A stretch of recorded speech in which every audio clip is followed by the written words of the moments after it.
Tito e a carta de 1 Timóteo, foi escrita enquanto o apóstolo Paulo gozava liberdade daquela primeira prisão domiciliar em Roma. Ele havia certamente fugido quando Roma foi incendiada. A culpa recaiu sobre os cristãos, havia essa acusação contra os cristãos de terem se levantado contra o Império Romano por causa da perseguição que se moveu contra o cristianismo.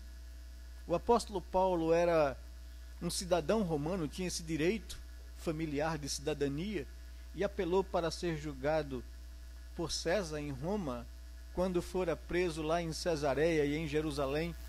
Passado 2 anos ali, ele apelou para ser julgado em Roma. E o final da carta de Atos nos fala dessa viagem que levou o apóstolo Paulo em Roma. Em Roma havia uma forte igreja. O apóstolo Paulo já havia escrito uma carta a essa igreja, a carta dele aos romanos, igreja que ele não conheceu e nem fundou até então, a não ser por pessoas amigas que passaram por ele, estiveram em Roma e que voltavam dando informações daquela forte igreja. Paulo escreveu então aquela carta aos romanos, se apresentando como o apóstolo Paulo, descrevendo a sua fé, o que ele cria. É uma carta cheia de conceitos teológicos muito claros, talvez a carta mais doutrinária. A teologia do Novo Testamento está ali contida em Romanos, a compreensão dos apóstolos acerca de toda a revelação de Deus do Antigo Testamento, da obra de Cristo, do seu significado. Havia intenções de Paulo, a partir de Roma, ser enviado pela igreja à Espanha, que era então o extremo do mundo romano naquela época. E Paulo então gostaria de levar o evangelho, tendo consciência que recebeu de Deus a ordem de evangelizar o mundo, a partir de Jerusalém, Samaria, Judeia, até os lugares mais distantes da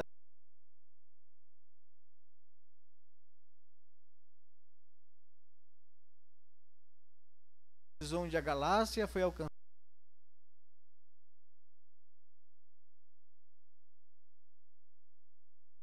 Atenas, Filipos, Tessalônica, e a última viagem à Ásia, onde Éfeso, capital da Ásia Menor, foi estabelecida uma forte igreja, e dali toda a Ásia foi alcançada pelo treinamento de Paulo de novos discípulos. Agora, Paulo escrevia à igreja de Roma, e após algum tempo o seu desejo se cumpriu. Foi levado a Roma não como um missionário, mas como um preso, como alguém que estava sendo acusado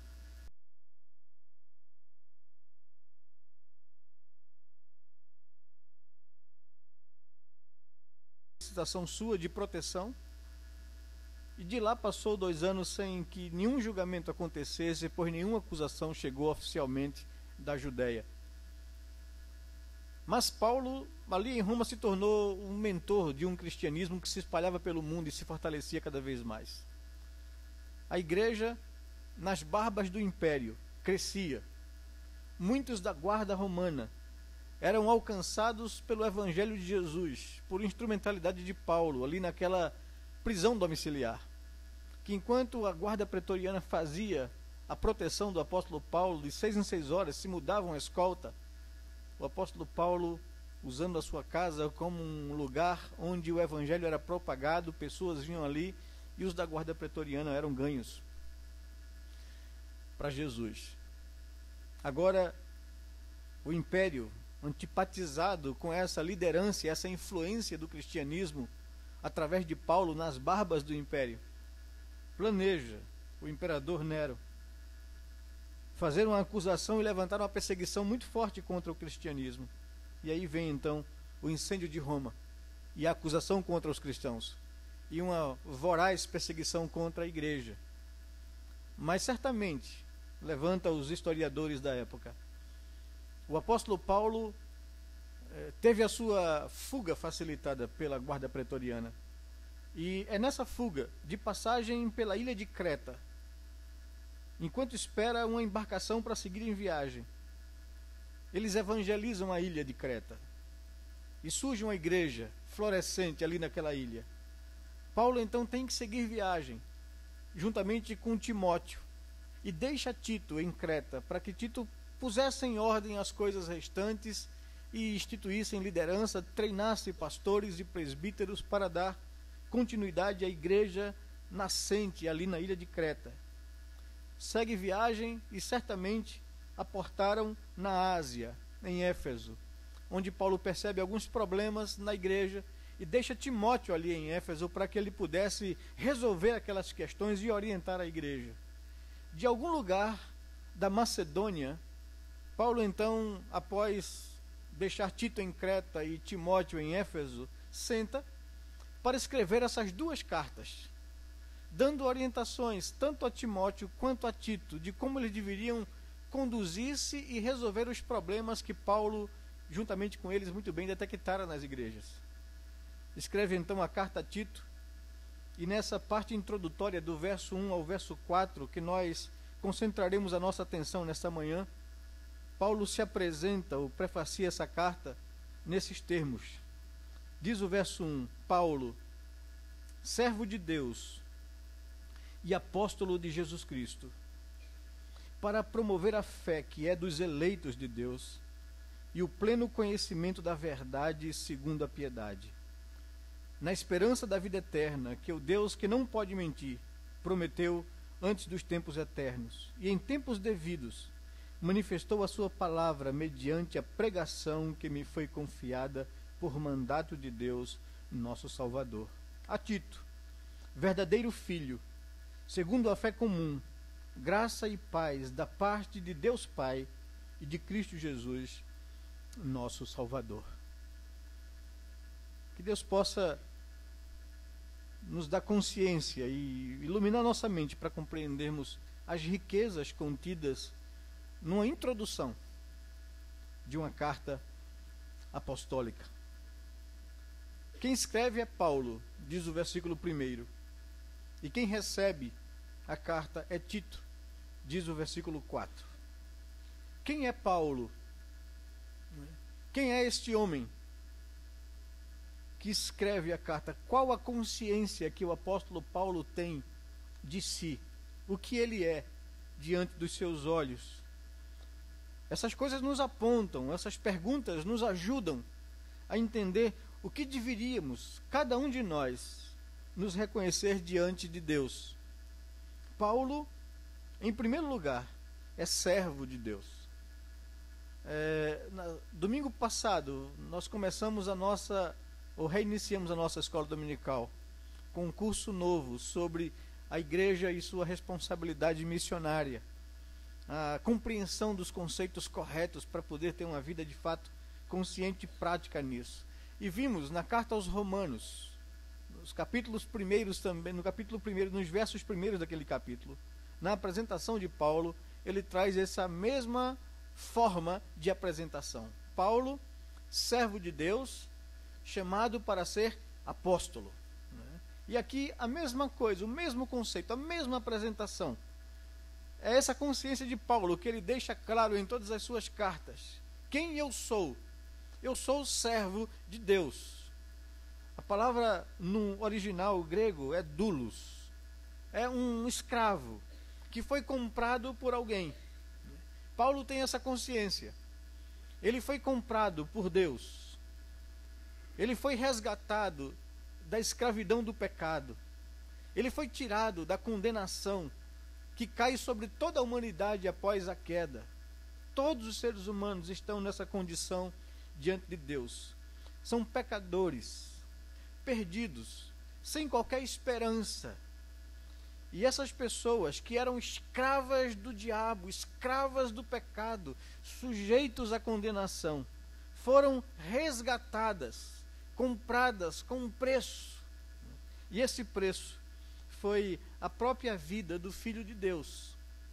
Quando Jesus morreu na cruz, ele estava pagando o preço para nos resgatar da condenação. E nós deixamos de ser escravos do pecado, escravos da condenação, escravos do diabo, para nos tornarmos escravos de Deus. Essa é a consciência de Paulo. Só que há uma diferença enorme entre essas duas coisas. esse nosso Senhor, esse nosso dono, aquele que comprou a nossa vida da condenação e da morte, comprou para nos libertar desse peso, para nos libertar dessa tragédia, desse futuro que traz a todo homem sofrimento eterno sem esperança de mudança. E o preço que ele pagou para nos libertar disso foi a vida do seu Filho Jesus. Paulo nos diz, a palavra de Deus nos ensina. Jesus declara aos seus discípulos que se o Filho vos libertar, verdadeiramente sereis livres. Essa é a grande notícia do cristianismo. Deus nos amou a ponto de dar a vida do seu Filho para nos libertar. E se formos livres por Jesus, verdadeiramente seremos livres das garras do pecado e da condenação. Já não há mais nenhuma culpa, já não há mais nenhum peso, já não há mais nenhuma dívida. Fomos justificados por causa do que Cristo realizou na cruz por nós. Essa é a grande mensagem do cristianismo, e Paulo tem essa consciência. Eu fui livre do pecado e livre da condenação, para me tornar, de forma voluntária e agradecida, servo de Deus. E ele usa essa expressão no grego, escravo. Eu fui comprado, eu pertenço ao Senhor. O apóstolo Pedro, invocando essa mesma verdade, citando o Antigo Testamento, o livro de Levíticos, afirma para a nação de Israel, e Pedro afirma isso para a igreja, que nós somos propriedade exclusiva de Deus. No outro texto diz que nós não somos de nós mesmos, pertencemos ao Senhor. Paulo escreve aos Coríntios e diz que eu não posso pegar o membro de Cristo, a minha vida, os membros do meu corpo, para torná-los escravos de pecado quando eu fui resgatado dessa condição.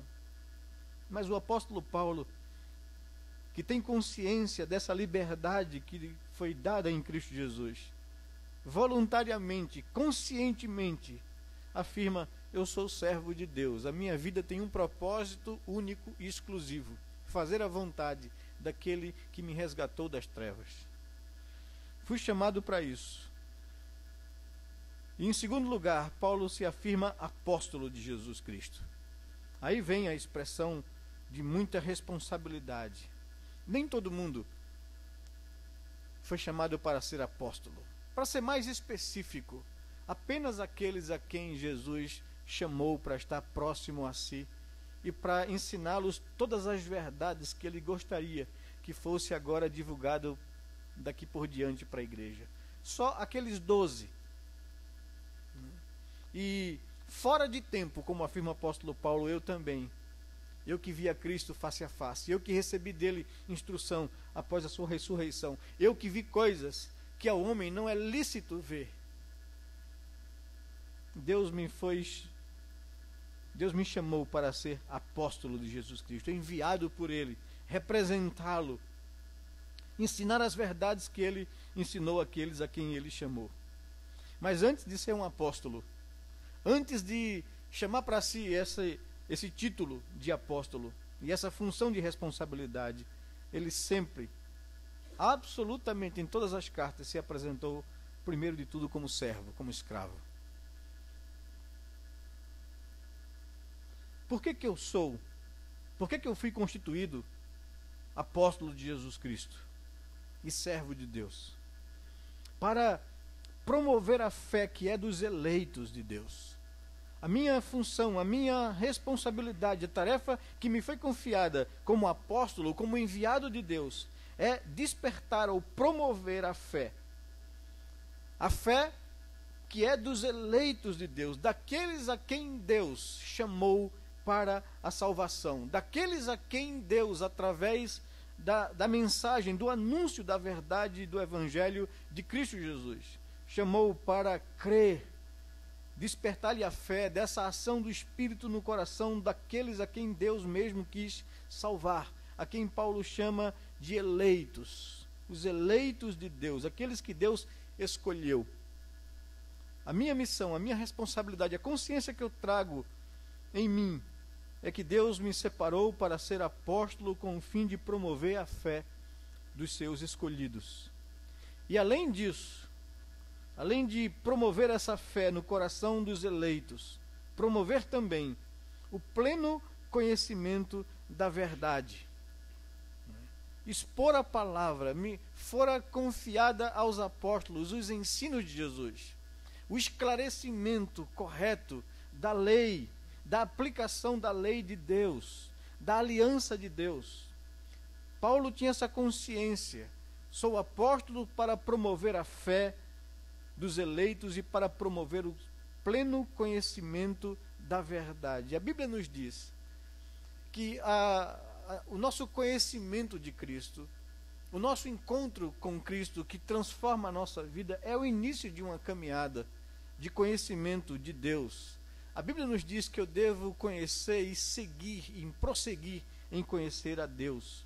Há, daqui por diante, da regeneração de uma vida, um relacionamento profundo que se deve buscar com Deus, cada dia mais crescer nesse pleno conhecimento da verdade. E esse pleno conhecimento da verdade, afirma o apóstolo, é segundo uma vida piedosa. Não se chega a esse conhecimento da verdade apenas por um exercício intelectual de conceitos teológicos acerca da vontade de Deus ou da palavra de Deus. É um conhecimento que é levado à vida pessoal, que é levado ao quarto, que é levado à oração, que é levado à devoção. É a busca de uma vida pessoal e profunda com Deus. Eu sou apóstolo para promover a fé nos eleitos e para promover o pleno conhecimento da verdade segundo uma vida piedosa, uma vida de espiritualidade profunda. E faço isso, continua Paulo no verso 2, na esperança da vida eterna. Esse é o fim de todo eleito, gozar a glorificação e a plenitude da vida com o Senhor na eternidade. Prego o Evangelho com o fim de promover a fé dos eleitos e o pleno conhecimento da verdade, na expectativa ou na esperança da vida eterna, que o Deus que não pode mentir, prometeu antes dos tempos eternos. E em tempos devidos, no tempo agora, no nosso cronos, manifestou a sua palavra mediante a pregação que me foi confiada por mandato de Deus, nosso Salvador. É interessante como o conceito de Kairos e Cronos está na mente de Paulo aqui nesse versículo 2 para o versículo 3. Ele diz que essa esperança da vida eterna, essa esperança da vida com Deus, do resgate daqueles a quem ele elegeu, Deus prometeu antes dos tempos eternos. E esse conceito de tempo é o que nós chamamos do kairos, a palavra grega que aparece para determinar tempo quando se pensa nos propósitos eternos de Deus. Num tempo antes da fundação do mundo. Ele prometeu isso antes dos tempos eternos, da eternidade, de um tempo que não tem começo, meio ou fim. E nos tempos devidos, na nossa história, no nosso cronos, no momento certo e exato, ele manifestou essa promessa em Jesus Cristo, mediante a pregação da palavra que fora confiada a Paulo por mandato de Deus.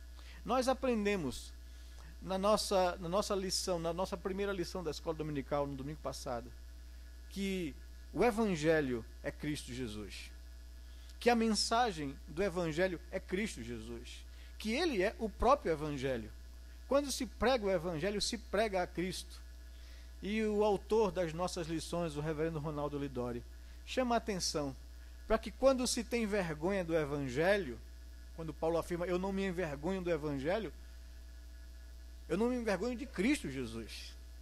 E quando alguém se intimida, ou quando alguém tem vergonha de dizer quem é, como cristão na sua identidade, se envergonha de Cristo Jesus.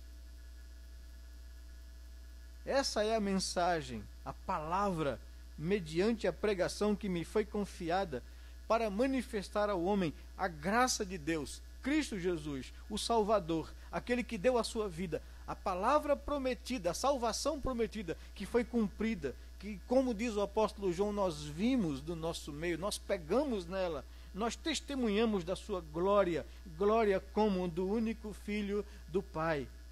É essa a palavra, a promessa que Deus havia dado desde os tempos eternos e que fez cumprir nos tempos devidos e manifestou a sua palavra mediante a pregação que me fora confiado por mandato de Deus.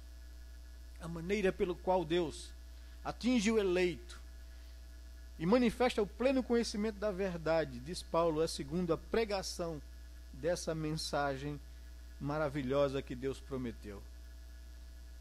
Tudo isso é a introdução de Paulo a Tito, para dizer: Tito, sou eu quem te escrevo.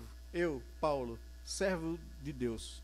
Eu, Paulo, apóstolo de Jesus Cristo, separado para promover a fé dos eleitos, separado para promover o pleno conhecimento da verdade segundo uma vida piedosa. E faço isso, Tito, na esperança da vida eterna, de promover essa vida àqueles a quem Deus escolheu e chamou. É esse Deus que prometeu e que não mente. É esse Deus que prometeu desde os tempos antigos e cumpriu nos tempos devidos. Manifestou a sua glória, a sua graça, a sua salvação em Cristo. E isso alcança pessoas pela pregação da palavra de Deus, que nos foi confiada por um mandato. É nossa responsabilidade, Tito. Escrevo a você, um verdadeiro filho, alguém em quem gerei em Cristo Jesus, alguém em quem tenho investido a minha vida e manifestado essa verdade de Deus, um verdadeiro filho segundo a fé comum que nos foi dada a partilhar. A você, Tito, graça e paz da parte de Deus Pai e de Cristo Jesus, nosso Salvador. Quando nos colocamos diante de um texto como esse, algumas coisas devem vir ao nosso coração. Nós temos que nos considerar, todos nós, servos de Deus. Nós temos que olhar para as pessoas que se dizem representantes de Deus ou pregadores dessa verdade, como servos de Deus. A igreja, as pessoas podem identificar um verdadeiro profeta, um verdadeiro servo de Deus, um verdadeiro pregador do Evangelho, pela consciência que essa pessoa tem do que ele é. Muitas pessoas nos nossos dias se arvoram, se auto-intitulam, se auto-ordenam, se autopromovem como apóstolos de Jesus. E quando você vê pessoas nos nossos dias, no meio evangélico, se declarar apóstolo de Jesus, o que ele está reivindicando para si é o direito de ter inspiração direta de Deus. É o direito de falar na mesma autoridade que um apóstolo Paulo, que um apóstolo Pedro, que um apóstolo João, que um apóstolo Tiago. O que eles estão afirmando é que eu tenho essa autoridade de Deus e a minha palavra precisa ser obedecida. Mas observe comigo a consciência de Paulo do que ele é em primeiro lugar. Servo. Um servo não veio para outra coisa senão ser útil à vida de outras pessoas. Jesus chama a atenção dos seus discípulos numa das últimas lições que ele dá para os seus discípulos, quando, prestes a ir à cruz, ele reúne os 12 antes de celebrarem a ceia, ou durante aquela ceia, e se apresenta aos seus discípulos com uma bacia na mão e com uma toalha nos ombros para lavar os pés dos discípulos. Há rejeição de alguns, porque aquilo era uma atitude de alguém escravo, de alguém servente de uma casa. Quando uma pessoa recebia um hóspede, um visitante na sua casa, naquela terra onde não havia saneamento, água encanada, pavimentação na cidade, era uma vida difícil, estradas de terra poeirentas, e a pessoa chegava à noite cansado de uma jornada e não tinha um chuveiro, não tinha uma água quente para se banhar. Então, o sinal de hospitalidade de alguém que recebia alguém era pegar um dos seus empregados com uma bacia de água e uma toalha para lavar pelo menos os pés das pessoas que chegavam ali, para ter um certo alívio. Mas isso era um trabalho de um servo, de um escravo, de alguém na classificação de uma sociedade das classes mais baixas. E Jesus pega uma toalha para lavar os pés dos discípulos, e eles não querem isso, e eles não acham que isso seja alguma coisa justa, porque ele é o Senhor. A essa altura já tinham pleno conhecimento de quem era Jesus. E Jesus disse: se vocês não permitirem que eu faça isso, vocês não têm parte comigo. E aí então eles acederam a isso. Logo em seguida, Jesus reflete com eles sobre essa atitude dele. Vocês dizem que eu sou o Senhor, e dizei bem, porque eu sou. Mas se eu, que sou o Senhor, lhes fiz isso, é porque eu quero ensinar a vocês que vocês não foram chamados para ser servidos, e sim para servir. Então, um verdadeiro líder, uma pessoa que tem consciência do seu chamado para pregar o Evangelho e pregar as boas novas do reino, é alguém que, em primeiro lugar, tem consciência do que ele é: servo. Ele não veio para tirar proveito da igreja. Ele não veio para ser servido pelas pessoas. Ele veio para servir. E você pode, nessa vida tão conturbada, tão difícil, onde há tantos exemplos ruins de pessoas que se conduzem de forma inconveniente, se aproveitando da igreja, se aproveitando da boa fé das pessoas. O apóstolo Paulo, o grande apóstolo Paulo, o apóstolo dos gentios, talvez um nome de maior repercussão no Novo Testamento, aquele que escreveu, usado por Deus, metade da literatura do Novo Testamento, é um homem que tem consciência do que ele é: servo de Deus. Nós temos que aprender a ser servos uns dos outros. Nós temos que aprender a entender que nossos direitos foram comprados naquela cruz, que nós não somos melhores do que ninguém em absoluto, que somos todos pecadores redimidos pelo sangue de Cristo, e que não há ninguém melhor do que ninguém. Somos servos uns dos outros. Mas também temos que ter a responsabilidade, que ter consciência da nossa responsabilidade. Não há entre nós nenhum apóstolo, mas há entre nós pessoas que levam sobre si a responsabilidade de testemunharem esse Evangelho da graça de Deus, como nós aprendemos também na nossa lição passada. Essa é a nossa responsabilidade e a nossa tarefa. O Evangelho não só se compreende, não só se vive, mas se prega, se anuncia. E a todos nós foi dado esse grande privilégio e responsabilidade de pregar a Cristo Jesus para promover a fé dos eleitos e para promover o pleno conhecimento de Deus segundo uma vida piedosa. Que Deus nos ajude a termos consciência de que somos servos e que temos responsabilidade de anunciar esse Evangelho, poder de Deus para a salvação de todo aquele que crê. Que Deus nos abençoe, que Ele nos faça termos essa consciência, que Ele nos faça ter um coração quebrantado diante do Senhor e da sua glória. Vamos orar ao Senhor nesse momento agora. Eu convido você a baixar sua cabeça e convido você a refletir sobre se na sua vida cristã você tem se reconhecido como servo.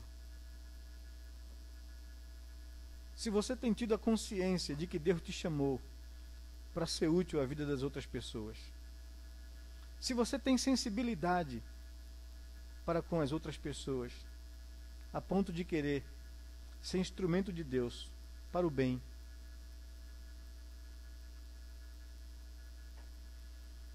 Reflita no seu coração também nesse momento agora. Se você tem reconhecido a responsabilidade que cai sobre nós, os eleitos, de fazermos outros discípulos, ensinando as pessoas a guardar aquilo que nos foi confiado. Toda a verdade de Deus.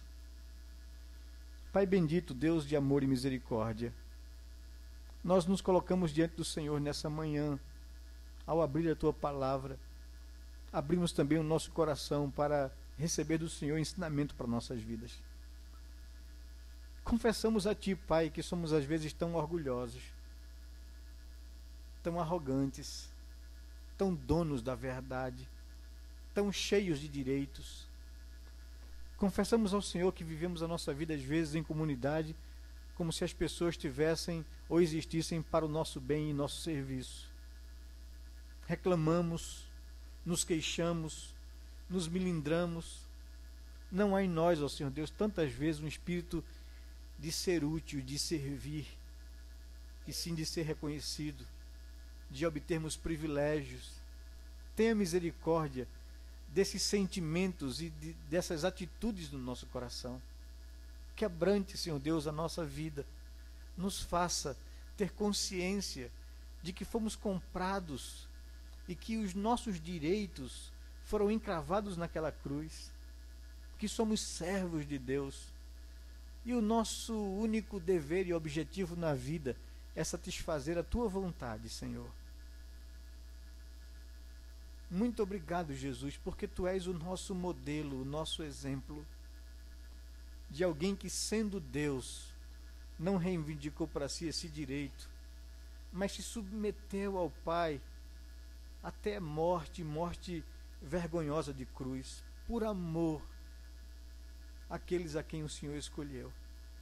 Ó meu Deus, faça que em nós haja esse mesmo sentimento de entrega, de renúncia, de consciência de que somos servos de Deus para fazer a sua vontade e não a nossa vontade. Nos ensine, Senhor Deus, a mesma consciência que se encontrou em homens como Paulo, como João Batista, Senhor Deus, que afirmava que é necessário que o Senhor cresça e que eu diminua. Domine, Senhor Deus, o nosso eu, para que nele reine Cristo Jesus. Nos faça morrer para nós mesmos, para que apareça em nós mais de Cristo Jesus. Molde o nosso caráter para sermos semelhantes a Cristo Jesus.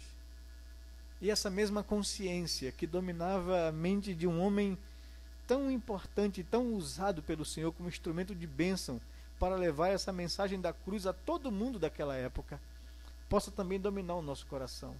Se um homem como Paulo se reconhecia, primeiro de tudo, um servo, um escravo de Deus, faz com que nós olhemos para esse testemunho e assumamos essa responsabilidade também e essa consciência. Somos servos de Deus, não somos mais de nós mesmos. Para podermos ter autoridade, para servir as outras pessoas, anunciando essa mensagem maravilhosa de Jesus. Abençoa a tua igreja, abençoa cada pessoa aqui presente, Senhor Deus. Nos dê consciência de que nós não estamos aqui porque somos melhores que outras pessoas, mas estamos aqui porque somos gratos ao Senhor, porque sendo nós pecadores perdidos, o Senhor nos amou e nos revelou a graça de Cristo naquela cruz. Obrigado, Senhor Deus, nos faça viver uma vida grata ao Senhor, entregue ao Senhor, rendida ao Senhor, e que a gente possa olhar para os nossos irmãos e considerá-los acima de nós mesmos. É o que nós te pedimos em oração, no nome e no amor de Jesus. Amém, Pai amado, amém. Que Deus nos abençoe, que Ele derrame sobre nós sua palavra de forma abundante.